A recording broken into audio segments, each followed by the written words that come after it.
Saya pernah dicium sama orang miskin yang akut miskin betul. Itu tak ajarin Anda ini lebih hebat ketimbang orang-orang kaya. Misalnya gini, misalnya ada komunitas rektor atau kiai besar. Saya ini kata orang banyak termasuk kiai besar. Mungkin kalau pinjam uang itu karena mau beli mobil, aksesoris mobil, karena kita kiai top atau rektor atau orang-orang top. Kalau sesama orang miskin itu pinjem-pinjemannya itu urusan beras, itu urusan nyawa. Keren mana? Nyelamatkan nyawa sama aksesoris mobil. Nyawa. Jadi pahala kamu pasti lebih besar. Itu senengnya jadi orang miskin terus keterusan sampai sekarang. Itu. Lo coba kalau menteri sama menteri, rektor sama rektor, kira-kira pinjamannya apa Pak Arso? Kan kalau mau beli mobil atau mau umroh VIP, pokoknya yang keren-keren. Kalau orang miskin pinjam karena apa? Makan kan? Beras kan? Makanya kalau yang sedang miskin monggo lah kalau ingin teruskan. Maksud saya Islam itu seenak itu. Islam itu segampang itu. Sudahlah yang sedang miskin ya keren. Karena sekali sosial itu urusannya apa? Nyawa. Tapi kalau miskin semua ya Indonesia bisa tutup kan. Ya sudah yang kaya-kaya itu saya mengatakan Indonesia karena bayar pajak yang menjadikan Indonesia berjalan. Tapi ya dipakai yang benar. Nah, begitu seterusnya. Ada kiai miskin cerita ke kita. Terus enak jenengan alim, terus punya santri banyak, bisa ngajar di mana-mana. Saya bilang, hebat kamu. Dia hidup di daerah tertinggal. Itu yang diajarkan kan hanya tauhid. Kan nggak mungkin desa tertinggal baca fikih perbandingan madhab. Kan nggak mungkin. Kalau yang kayak Pak Fajar, Pak Sadali kan nggak mungkin. Fikih perbandingan apa? Madhab. Menyorot madhab dunia. Kayak engke itu kan nggak mungkin. Tapi pertanyaannya, yang menyelamatkan masuk surga itu tauhid apa perbandingan madhab? Tauhid. Ini hanya mengajarkan fardu kifayah sunat-sunat. Ini Anda mengajarkan fardu ain. Surganya dulu kamu. Oh terus senangnya jadi kayak gitu. Karena yang diajarkan apa? Tauhid. Sementara kita yang gaya-gaya ini ajarkan perbandingan apa? Ada studi banding ke Al-Azhar kemana-mana. Ini enggak tauhid. Dari orang nyembah pohon jadi nyembah Allah Ta'ala. Keren enggak? Keren. Jadi terus kiai itu sama saya senangnya bukan mereka karena tak bela. Tapi ada yang agak kurang ajar tanya saya. Kalau itu hebat kenapa Gus gak mau jadi kiai itu? Waduh. Wah ya repot kalau pertanyaan. Terus tak jawab, kalau saya jadi kiai desa, kamu ngangsu ilmu dari mana coba? Ya dari jenengan, ya kalau sama gobloknya ada bisa. Ya sudah, Gus aja yang jadi kiai besar. Maksud saya, ya sudahlah kita begini seperti yang saya ajarkan di sini, saya sarankan supaya orang itu tahu. Nah, ini namanya diroyah, apa? Makanya kata Imam Ghazali itu kalau kamu ingin sopan gampang melihat anak kecil, gua aqallu minni dzamban, dia dosanya lebih kecil. Karena masih kecil kan, tentu secara dosa enggak banyak. Kalau melihat orang yang tua, gua aktsaru minni ibadatan, dia tentu ibadahnya lebih banyak karena umurnya lebih banyak. Sehingga terus semua orang lain tuh di depan kita itu hebat. Ya semua orang lain sama misalnya Pak ini rektor, apa Fathul Wahid rektor, tanggung jawabnya lebih banyak, berarti pahalanya lebih banyak. Tapi sama, ketika melihat Nyon Sewu melihat pegawainya yang secara lahir di bawahnya, ini tanggung jawabnya nggak banyak, pasti salahnya juga enggak. Itu yang diajarkan Rasulullah SAW, sehingga enak. Tapi kalau kita melihat orang lain selalu salahnya, itu pecundang. Allah saja tidak seperti itu kan, amal baik ya ada khairan, amal buruk ya ada saron, semuanya dilihat oleh Allah Subhanahu wa Ta'ala. Saya itu punya teman Gus, agak beling, agak seenaknya. Dulu miskin. Wah itu seenaknya betul. Kayak kenal Tuhan sudah. Tak tanya, kenapa kamu seenaknya? 1 bulan tuh labanya bisa 200 juta sampai 500, sampai 1 miliar. Saya itu Gus, setelah duha itu perkembangannya bagus. Duha, sholat duha itu. Saya pernah miskin, kan kata apa? Ingkana rizki fisama, wa ingkana qalilan, ya kalau fisama fa'anzilu, terus wa ingkana qalilan fakasirhu, kalau sedikit perbanyak. Ini trennya sudah benar semua. Nah, wa ingkana ya haraman fatahirhu, kalau haram yang kau sucikan. Makanya saya seenaknya kalau qalilan sudah fakasiru, paling trennya yang enggak benar juga fatahirhu kata. Dia yakin kalau yang enggak benar-benar sudah disucikan Allah, karena yang lain-lain sudah Dari miskin sudah kaya, qalilan sudah fakasiru. Paling yang haroman juga sudah fatohiru gitu. Tak tanya, lah kamu kok tahu? Polanya sudah ada Gus, karena sang qalilan. Wah, kamu sembrono sama Tuhan kok begitu kan? Tapi apapun itu seneng saya. Seneng saya sering salah teh, makanya saya mohon yang sekarang miskin, sedang miskin itu ya ndak usah nyesal banget-banget. Kalau ingin kaya monggo lah, namanya orang juga ingin. Tapi Anda harus bangga. Sosial antar kalian adalah urusan nyawa dan itu pahalanya luar biasa. Supaya kita, nah yang kaya-kaya juga boleh GR lah karena pembayar pajak. Dan itu bisa menyelamatkan apa? Indonesia Raya. Begitu seterusnya. Itu yang diajarkan Nabi, antawadhu hatta la yabghiya ahadun ala ahadin. Kamu semua harus tawadhu sehingga antar kalian tidak saling tidak sopan, tidak saling liar, tidak saling mendolimi. Termasuk tadi sikap gak jelas tadi. Orang dolim yang sekarang dolim bisa saja tobat, yang sekarang soleh bisa saja nanti. Semuanya itu mungkin.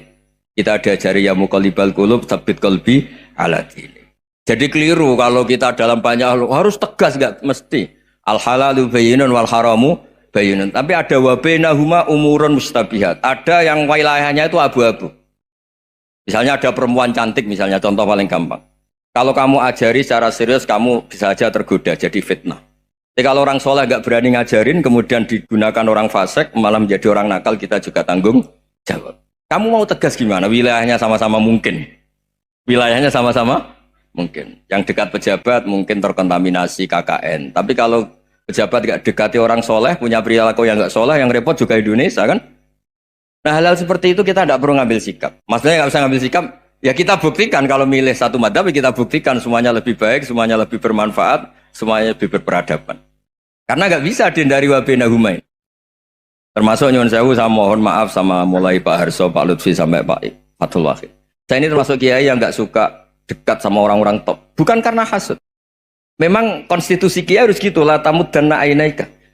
Kenal orang lebih tinggi itu kan resiko. Misalnya saya kiai desa, mungkin punya keri tua sudah seneng, punya kijang tua sudah seneng. Gara-gara kenal Pak Wahid naik Kempri, waduh kok saya kalah itu. Kenal orang itu kan resiko. Mungkin dosen-dosen sini kalau kenal saya di Rembang juga resiko. Di sini gak ada cium tangan, melihat saya dosen, wah gak enak jadi dosen. Jadi memang harus dibatasin. Sekiranya mungkin orang terus, karena latamud dan nanawa, ainaika ilham. Kamu jangan sering melihat orang lain yang mungkin secara lahir dapat nikmat yang lebih tinggi timbang Anda. Kalau kamu nggak bisa ngelola hati Anda bisa hasut, Anda bisa dengki. Paling tidak Anda bisa ada syukur. Saya itu sering didolani pejabat. Juga sering melihat pejabat di TV-TV. Naik mobil aja ada yang naikkan. Bahkan kalau wudhu itu anduk aja ada yang bawa. Itu kalau yang nggak kuat, weh naik jadi pejabat. Ya makanya terus konstitusi Kiai itu mengatur, sudahlah mata kamu itu kamu batasin. Jangan melihat sesuatu yang potensi ya, potensi menjadikan Anda tidak apa syukur. Jadi saya mohon, ini memang konstitusi saya sebagai kiai, jadi saya tapi di hati saya tetap akrab. Saya doakan semua untuk UI, untuk semua orang Indonesia kita doakan. Kita ingin semuanya tambah baik, tambah. Tadi katanya mau naik kelas ya. Kalau naik kelas dari rumah saya niatkan mari mengkaji diroyah. Diroyah itu melogikakan riwayat. Jadi misalnya kita sering dengar Rasulullah SAW sering ngendikan kalian masuk surga itu bukan hanya berdasar amal, tapi berdasar anugerah Allah Subhanahu wa Ta'ala. Oke, kita sepakat amal kita, perilaku kita, ibadah kita andaikan dikompensasi dengan nikmat yang Allah berikan tentu tidak seimbang. Untuk membayar itu saja sudah lunas. Jadi Anda semua tidak berhak masuk apa? Surga. Sehingga di beberapa riwayat dijelaskan ada orang yang 500 tahun ibadah, nggak pernah maksiat. Ditanya sama Allah, kamu masuk surga karena apa? Karena ibadah saya ya Allah. Ya sudah, surga kamu 500 tahun saja, karena ibadah kamu 500 tahun. Ini cerita umur-umur orang dulu. Ya Allah katanya surga engkau ini selamanya. Ya kalau yang selamanya itu rahmatku, kalau amal kamu terbatas ya surganya sesuai amal kamu ya terbatas. Ya sudah ya Allah, berarti masuk saya surga saya ini karena fadl engkau, karena anugerah engkau. Itu namanya apa? Diroyah. Diroyah itu satu kajian analisis di mana kita percaya riwayat, tapi kemudian punya logika, punya diroyah. Ini penting supaya tauhid kita ini kuat. Jadi dulu ada orang yang sangat cerdas, namanya Jubair bin Mut'im. Dia saking cerdasnya, juga kaya, juga tokoh, dikirim sebagai delegasi pembebasan Asra Badrin, tawanan Badar. Kemudian pas datang ke Masjid Nabawi, Nabi delalah pas baca Wattur wa kitabim mastur. Sampai pada titik Nabi baca Am khuliqu min ghairi syai'in am humul khaliqun. Apakah penciptaan yang sedemikian canggih itu dimulai tanpa perwujudan, tanpa sesuatu yang real, yang maujud? Orang itu langsung bersimpuh, matur, ya Rasulullah saya Islam. Kada qalbi yatir, hampir hati saya, otak saya, pikiran saya itu terbang. Karena logika yang dibangun ateisme misalnya, kalau alam raya ini dimulai dari nihilisme, berarti logikanya apa? Al-adamu yakhluqu maujudan. Alam raya ini kan maujud. Maujud itu ada. Kalau yang lebih dulu itu ketiadaan, berarti ketiadaan menjadi sebab kewujudan. Kalau dalam bahasa Arab itu al-adamu yakhluqu maujudan. Sesuatu yang harusnya nggak jadi faktor karena ketiadaan, menjadi faktor sesuatu yang nyata. Itu kan nggak masuk akal. Ya, kalau alam raya ini ada al-adam sing yasbiku maujudan, berarti alam raya ini al-adamu yakhluqu maujudan, suatu yang tidak ada menciptakan yang ada. Dengan logika itu terus kita ngaji, diajari sama guru-guru kita, sifat dasar Allah itu maujud. Wallahu maujudun qadimun baqi. Terus masuk. Yang harus distatuskan pertama dari Allah itu apa? Maujud, wujud. Karena dengan wujud ini layak menjadi penyebab adanya alam raya ini. Sehingga ketika kita menolak faham nihilisme atau ateisme, faham tanpa Tuhan, tanpa pencipta awal, kita punya diroyah. Bahwa tidak mungkin ketiadaan ini menjadi sebab perwujudan alam raya. Yaitu am khuliqu min ghairi syai'in. Masa alam raya ini diciptakan tanpa sebab yang nyata, yaitu wajibil wujud. Siapa itu? Allah Subhanahu wa ta'ala. Begitu juga menyangkut sholawat. Orang boleh beda pendapat tentang redaksi sholawat. Ada yang sholli ala Muhammad, ala Sayyidina Muhammad, Nabi Muhammad. Monggo lah masalah redaksi saja. Tapi setelah dianalisis, Nabi itu Pak Rektor jadi Nabi setelah Nabi Isa saking dihormatinya sampai dituhankan. Juga jadi Nabi yang ada cerita masih hangat, orang Yahudi itu bunuh Nabi. Jadi yang satu mendudukkan Nabi sedemikian tinggi sampai kayak Tuhan, yang satu menjatuhkan Nabi sedemikian rendah sampai dibunuh. Kayak apa susahnya jadi Nabi Muhammad SAW. Kemudian dengan gampang Hadaddin agama ini bikin syariat yang bernama sholawat. Redaksinya monggo lah sesuai tradisi masing-masing. Allahumma sholli ala Muhammad, Allahumma sholli ala Sayyidina Muhammad, ala Nabiyina Muhammad, monggo lah. Tapi yang jelas redaksi ini kalau didiroyah dikaji, Allahumma itu Tuhan, Tuhan itu pemberi. Wa Muhammadun wa in jalla qadruh abdun min ibadi. Muhammad apapun tinggi derajatnya tetap berstatus hamba. Sehingga agama ini terjaga oleh syihotus sholawat. Agama ini terjaga oleh redaksi sholawat. Yaitu Allah tetap pemberi sebagai Tuhan yang enggak tersaingi, la syarikalah. Rasulullah Muhammad wa in jalla qadruh. Apapun prestasinya, bisa mi'raj, bisa apa saja, tetap seorang hamba yang butuh muhtajun ila rahmatih. Jika redaksi Allahumma sholli ala Muhammad ini mengukuhkan yang Tuhan tetap Tuhan, hamba pilihan tetap hamba pilihan. Tentu dengan redaksi ini kemudian kita mendudukkan Nabi benar-benar posisi terhormat. Yaitu orang yang paling berhak dapat askat tahiyat, mendapat penghormatan Allah paling tinggi, yaitu Rasulullah Muhammad SAW. Dan itu diulang-ulang oleh Allah. Subhanalladzi asra bi'abdi. Status hamba ini diulang-ulang. Lagi-lagi ini bernama diroyah. Bernama apa? Contoh ketiga misalnya fihi ayatum bayinatum maqamu Ibrahim. Dulu orang Yahudi itu ada diskusi masif. Syaratnya Nabi itu mbah-mbahnya harus Nabi. Harus keturunan Nabi. Kemudian semua Nabi rata-rata di Palestina, di Syam. Lalu Muhammadnya asal-usulnya dari mana? Tahu-tahu orang Arab kok Nabi, padahal orang Arab itu dulu jahiliyah. Walhasil terus diceritakan bukti Muhammad ini turunan Ibrahim adalah ada jejak kaki Nabi Ibrahim di dekat apa? Ka'bah. Fihi ayatum bayyinatum maqamu Ibrahim. Kalau Nabi Ibrahim pernah di Mekah, artinya beliau pernah meninggalkan turunan yang di Mekah. Yaitu bernama Nabi Muhammadun sallallahu alaihi wasallam. Itu disebut fihi ayatum bayyinatum maqamu Ibrahim. Nah, itu namanya diroyah. Diroyah itu satu perilaku keseharian kita beragama, kemudian tahu logikanya. Yang keempat misalnya, mangkana yu'minu billahi wal yaumil akhir falyukrim apa? Jaro. Orang yang iman karena Allah dan Rasul, maka memuliakan tetangganya. Andaikan pakai hukum sosial, tentu kalau tetangga kita baik, kita baik. Kalau kurang baik, kok kurang penggawean kan gitu. Tapi dulu itu pernah ada seorang ulama itu dibully ya, dikerjain sama anak muda tetangganya. Pak Kiai datang ke rumah saya, orang ini datang. Kemudian setelah di rumahnya, saya tidak jadi butuh sama Pak Kiai, silahkan pulang. Itu Kiainya senyum menikmati. Dan itu terulang 3 kali. Dibully seperti itu, dikerjain terulang 3 kali. Lalu tetap Kiainya tuh asik, seneng sekali. Lama-lama muda ini tanya, kenapa engkau tidak tersinggung? Padahal saya kerjain sampai 3 kali, tak undang, terus tak suruh pulang, tak undang, tak suruh pulang.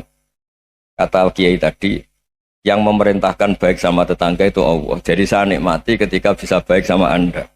Tidak ada urusannya dengan perilaku Anda yang nolak saya. Nah itu terus kita tahu, memang motifnya kita baik sama tetangga karena iman sama Allah dan Rasul, bukan hukum kompensasi sosial. Jadi kalau mau diteruskan Pak Rektor, saya ngajar di sini ya karena perintah Allah itu orang alim harus ngajar, bukan karena perintah Rektor. Kalau diteruskan. Ya saya mohon juga gitu para dosen, para karyawan di sini kalau nggak khianat dengan UI itu karena takut sama Allah, jangan takut sama Rektor. Kalau Anda baik juga karena Allah, jangan baik karena apa? Rektor. Bagaimanapun ya semua kita ini makhluk. Makhluk itu la yadurru wa la yanfa. Begitu juga melihat Indonesia.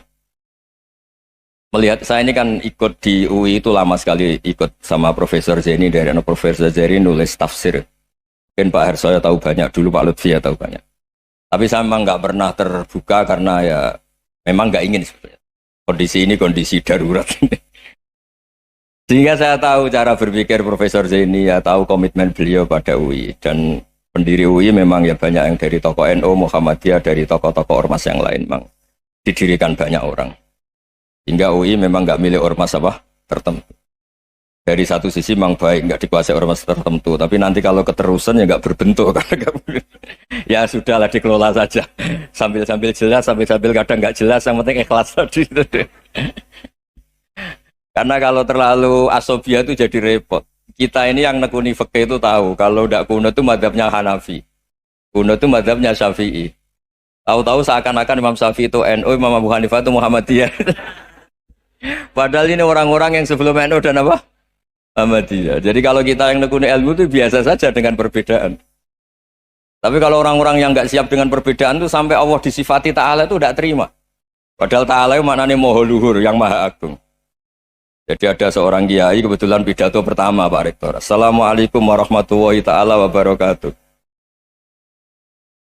Ilmu balik kedua ini nggak terima karena itu dianggap bid'ah ada Ta'ala. Ya dia bilang Assalamualaikum warahmatullahi ta'ala wabarakatuh. Itu saking asobiahnya itu Allah ditambahi Ta'ala itu tidak terima. Padahal Ta'ala itu maknanya Maha Agung. Nah itu kan jadi repot kalau asobiah gitu. Kalau kita ngadepi perbedaan itu biasa saja. Karena kita mungkin bacanya banyak, lihat hal-hal seperti itu ya. Berkuahnya nggak jelas itu menjadi orang tuh bijak. Ini sekarang nakal, jangan-jangan nanti jadi orang baik. Yang sekarang baik, jangan-jangan suatu saat jadi tidak baik. Semua orang introspeksi. Nggak ada jaminan kalau kita sekarang baik akan baik terus. Nggak ada jaminan kalau kita sekarang buruk akan buruk terus. Sehingga terus banyak kiai-kiai bijak itu memang lahirnya nggak tegas. Tapi nggak tegas itu yang menjadikan bijak. Karena sama-sama mungkin. Itu yang disebut laisa laka minal amri syai'un aw yatuba alihi mau yu'adzibun. Itu tidak wilayah kamu. Ketika Allah mengomentari orang munafik juga wa yu'adzibal munafiqina insya'a aw yatub. Bisa saja ada yang disiksa, bisa saja ada yang dikasih tobat. Karena pola yang kita analisis itu semuanya menurut kita. Bukan menurut kemaslahatan orang apa? Banyak. Saya punya sekian contoh cerita. Orang yang sowan kiai baik-baik, mungkin bawa gula atau salam tempel, tidak tahu lah. Itu tidak mesti jadi wali. Tapi Kalijogo yang kenal Sunan Bonang, itu kenalnya itu karena ingin begal. malah jadi wali. Nih. Tapi tidak usah dicoba. Umar itu nyari Nabi itu mau dibunuh. Tapi malah tobat jadi orang baik. Jadi ini penting ngaji ya, supaya tidak tegas itu, tidak jelas itu kadang baik. Nah termasuk saya juga termasuk dia yang milih tidak jelas. Saya sering gojlok gini, Fajar Hadili ini murid-murid saya sering saya gojlok. Kalau semua sistem pendidikan kayak kampus, kayak UII, kayak UIN semuanya, itu sistem yang bagus karena tertib, jam kuliahnya jelas, mata kuliahnya jelas. Kalau di pesantren itu Pak Harso itu nggak tertib, tapi justru itu enak ketemu di jalan orang berani tanya. Nah ini kalau mbak-mbak misalnya menstruasi, mau belajar haid nunggu semester berapa baru tahu. Itu bisa sekian tahun nggak sholat karena nunggu pelajarannya baru diterangkan. Mau haji juga gitu, nunggu mata pelajaran haji. Kalau nggak jamnya, nggak mau dosennya ngajarin. Ya, kalau kiai kan enggak, ketemu di jalan tanya, dijawab. Jam berapa juga dijawab. Artinya Indonesia itu berkah, ada sistem kampus yang tertib. Ya semoga termasuk tertib gajinya. Tapi tertib gajinya itu juga sebenarnya rugi. Saya sering ada pegawai negeri Gus, tolong doain saja di PNS enak jadi. Gajinya tetap. Kata saya nggak mau kalau gaji saya tetap. Kok bisa Gus enak tiap bulan mesti dapat gaji. Kalau tetap nggak naik-naik kata saya. Kalau kiai gajinya nggak tetap, tapi di atas yang tetap kata saya. Artinya Indonesia itu berkah. Kalau semuanya pakai sistem pendidikan setertib ini, orang mau tanya haid ya nunggu pelajaran haid. Bab haji ya nunggu pelajaran haji. Tapi kalau ketemu kiai itu enggak. Ya pokoknya saya pernah di pasar, Gus mau tanya apa? Anak saya keluar darah terus gini-gini. Padahal biasanya haid hanya 7 hari gini-gini. Ya sudah kembalikan ke biasanya rudat kilal adat. Itu enggak usah sowan ke rumah. Juga enggak registrasi dulu, enggak daftar dulu. Ya ini enggak nyindir cerita saja. Supaya ini bukti koalisi beneran. Jadi saya yang kiai enggak tertib jam, koalisi sama yang tertib jam. Jadi kalau semuanya sistem kampus, nanti pertanyaan itu enggak bisa on time, enggak bisa setiap saat. Makanya Indonesia itu berkah.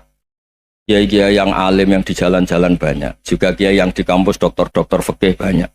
Yang nekuni ilmu umum ya banyak. Macam-macam. Itu masalah itu kalau saling mengadili itu baru masalah. Misalnya kiai ngeluh, enggak enak jadi kiai, enggak punya gaji tetap. Yang dosen ngeluh, enggak dicium tangannya. Karena memang unik Indonesia itu. Kalau guru fikih kok dosen itu tetap nggak dicium tangannya. Karena pikirannya anak-anak itu wong sudah bayar disuruh nyium. Itu kayak di alam sadar tuh gitu. Kalau kiai itu kan anak-anak nggak bayar itu.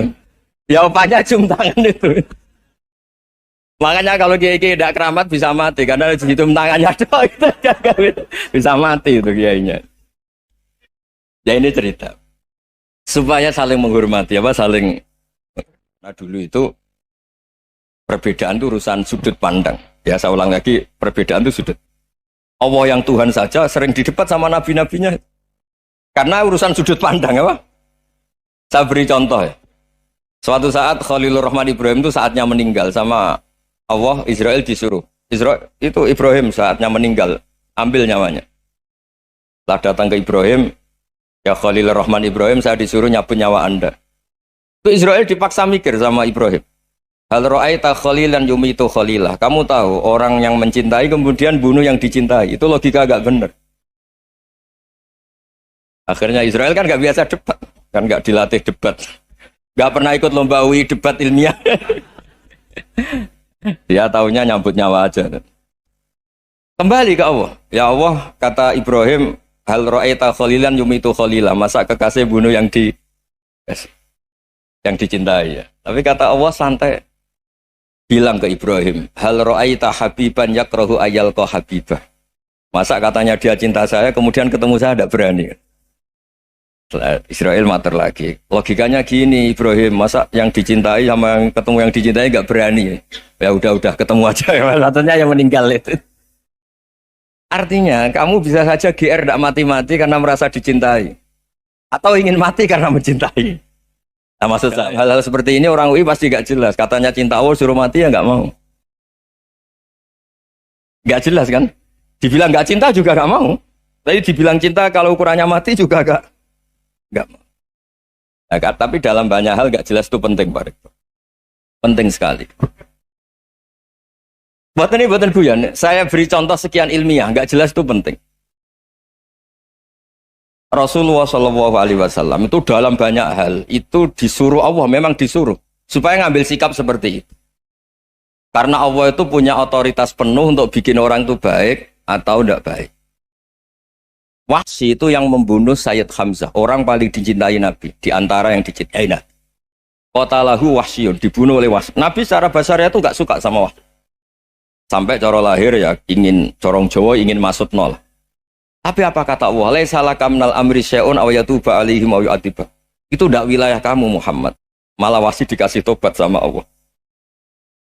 Khalid bin Walid. Itu perang Uhud kalah itu karena ide brilian Khalid bin Walid. Pas itu masih panglima kafir.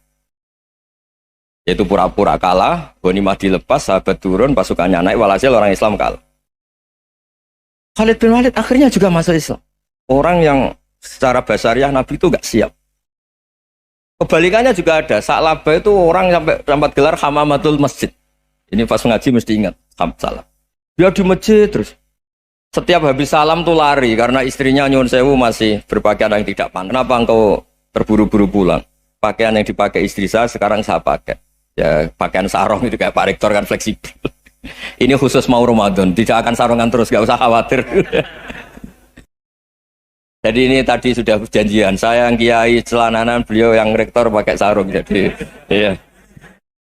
Supaya itu barter madhab.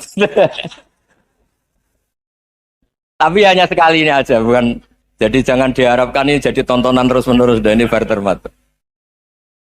Saya sama Profesor Kores juga sering gitu. Saya pakai sarung yang dihadiahi beliau, beliau pakai sarung yang dihadiahi saya. Memang itu tradisi Islam. Tahadau tahabu, kamu saling memberi hadiah maka kamu saling mencintai, bukan riswah, bukan riswah. Walhasil terus Sa'labah ini buat saya didoakan Nabi supaya saya kaya, supaya tidak sering ganti-ganti pakaian seperti ini sama istri saya. Jangan-jangan kamu miskin itu lebih baik. Ngotot minta didoakan. Didoain Nabi kaya terus lama-lama ninggal sholat, ninggal jamaah. Itu Allah belum tersinggung. Yang mulai Allah tersinggung itu kan saya sering fatwa di mana-mana, sering memberi saran. Mumpung kamu miskin itu sering sedekah. Karena kalau sudah kaya itu tidak bisa. Saya memberi analogi gini. Kalau saya masih santri miskin, punya uang 100.000, diminta guru saya 50 tak kasihkan. Padahal itu 50%. Punya 2 kambing kurus, diminta guru saya 1 pasti tak kasihkan. Padahal itu 50%. Jadi kalau punya sapi Brahman atau sapi limusin yang harganya itu 100 juta, punya 2, diminta 1 boleh enggak? Tidak boleh. Saya punya motor butut 2, diminta teman saya 1 boleh. Tapi kalau Davidson Harley itu nggak boleh. Itu. Nah, walhasil itu kalau kita miskin, misalnya kita zaman kuliah atau zaman mondok atau zaman apa saja, punya uang 100.000, nartik temannya sampai 50.000 kan biasa. Tapi setelah 1 miliar, berani nggak kamu kasihkan 500 juta? Sama-sama 50%. Enggak kan? Nah, Sa'labah gitu, ketika zakat masih per 40 kambing 1 kambing itu sebenarnya kan masih ringan. 41, 82. Kambingnya itu sudah mabenal jabalen. Barang dihitung zakat karena sudah ribuan, jumlahnya sampai 400 kambing. Banyak lah pokoknya. Terus kata Sa'labah, ini pemerasan. Karena jumlahnya besar. Allah tersinggung karena nabinya dianggap narik zakat itu dianggap khoros, dianggap pemeras. Allah tersinggung kemudian fa'aqobahum nifakon fi qulubihim ila yaumil. Dia ditegur munafik. Semenjak itu terus tadi kembali gak jelas tadi. Jadi kalau makanya itu pakar-pakar akhlak ya, pakar-pakar etika peradaban. Itu tertampar betul ketika Nabi urusan ilmu itu mengabaikan itu kalau sudah urusan ilmu. Misalnya begini, ada urusan ilmu, ada mbak-mbak cantik atau ibu-ibu cantik. Itu dalam Islam itu diajarkan jangan sopan-sopan banget. Kata Nabi, karena kekuatan ilmu itu di atas kekuatan akhlak, di atas kekuatan adab. Ya nisa an-nabi lastunna ka ahadim minan nisa. Ini taqaitunna fala takhdu'na bil qaul. Fa yatma alladzi fi qalbihi maradun. Misalnya ada babak cantik, menarik, kemudian sopan misalnya sama Pak Fajarin sama dosen-dosen. Monggo binara. Wah itu bahaya pikirannya kemana-mana itu. Orang yang imannya pas-pasan, wih berarti mau. Maksud saya kalau cantik, menarik, ketemu di jalan, biarin aja dosennya mau kemana, biarin aja. Gak usah dihormatin. Kalau dihormatin, Pak mau kemana sadereno bisa bahaya. Nah, biarin aja. Kalau tanya, Dek ini alamatnya mana? Cari sendiri Pak. Karena hanya dengan cara itu, si Pak dosen ini gak kepikiran. Gak ada orang suka orang kedus itu gak akan. Tinggal sudah cantik, sopan. Wah bisa pikirannya macam-macam. Itu ilmu. Fala takhdu'na bil qaul. Kamu jangan terlalu lirih kalau ngomong. Fayatma alladzi fi qalbi maradun. Orang yang pikirannya masih kotor pasti berpikir yang negatif. Anda mungkin demi sopan sama dosen Anda. Tapi sejauh mana dosen Anda juga berpikir positif. Itu kan uji iman sama uji nyali. Nah, sama pejabat yang sopan sama kiai mungkin punya Alphard, punya Robicon, punya terus bawa uang banyak. Terus sama kiai cium tangan hormat. Jangan-jangan kiainya yang pikirannya macam-macam. Ini berarti bisa jadi muhibbin potensial misalnya. Nah, saya ini termasuk kiai yang pengagum ilmu. Sehingga saya sama orang yang medit, yang kikir sama saya itu saya senangnya bukan main. Kenapa? Karena kalau orang medit itu gak berhak. Kalau orang lomo 1 juta minta surga, 2 juta ya minta apa? Surga. Gus, salam template 200.000 aja kadang minta surga. Tapi kalau yang kikir-kikir ya sudah salaman tok sudah. Gak minta apa-apa kan dia tahu diri, oh gak bayar kok minta. Maksud saya Islam itu luas, dinikmati saja Pak. Dinikmati saja. Nah itu diroya, maksudnya itu diroya. Diroya itu kamu tahu aturan Islam itu kamu harus yakin khairihi wa syarrihi minallah. Semua itu ujian, tapi kemudian dikaji. Makanya saya ini termasuk pengagum Imam Syafi'i. Imam Syafi'i itu dikasih tahu. Tadi orang yang di depan engkau cium tangan hormat tuh di luar ngomong-ngomong, ngata-ngatain Anda. Imam Syafi'i tertawa-tawa sewenang. Loh, Anda ini dikata-katain di luar kok. Kok tidak kamu anggap munafik malah tertawa. Berarti saya wibawa, di depan saya nggak berani. Dianggap enteng saja. Dibilangin, sebagian orang kampung sini nggak suka sama engkau. Baguslah, tidak akan pinjam uang sama saya. Di mana-mana orang pinjam minta tolong itu karena seneng. Kalau benci kan enggak. Intinya dianggap enteng saja. Yang terjadi di dunia itu semuanya dianggap enteng saja. Man asa ilaika faqat atlakoka. Yang berburuk sama kamu itu membebaskan kamu. Coba kalau akrab, titip. Ya misalnya akrab sama Pak Fajar. Bilangkan ke Pak Rektor, sangkat tuh jadi guru tetap atau apa kan ribet. Kalau tidak cocok kan nggak minta apa-apa. Makanya hati-hati Pak Rektor sama yang akrab-akrab itu. Itu dulu saya juga nggak paham. Di antara wasiat Bapak yang sering diulang-ulang tuh itu. Suatu saat kamu jadi kiai, ngelola orang nggak seneng tuh gampang. Sudah, situ orang lain. Tapi kalau ngelola orang orang seneng tuh repot. Mintanya aneh-aneh. 100.000 aja minta surga. Hanya teman tenis saja minta naik jabatan. Intinya itu ya sudahlah dikelola. Yang seneng ya berkah, mungkin teman berjuang, teman diskusi. Yang nggak seneng ya berkah, karena ini tidak minta macam-macam, tidak seneng. Nah itu namanya diroya. Diroya itu satu kajian keilmuan yang menjadikan kita ini nyaman dengan riwayat-riwayat, panduan-panduan dari Rasulullah Shallallahu Alaihi Wasallam kayak tadi. Kenapa sih tentang baik sama tetangga, baik sama tamu? Hitung-hitungannya itu mangkana yu'minu billahi wal yaumil akhir. Ya, ngoten mawon. Assalamualaikum warahmatullahi wabarakatuh.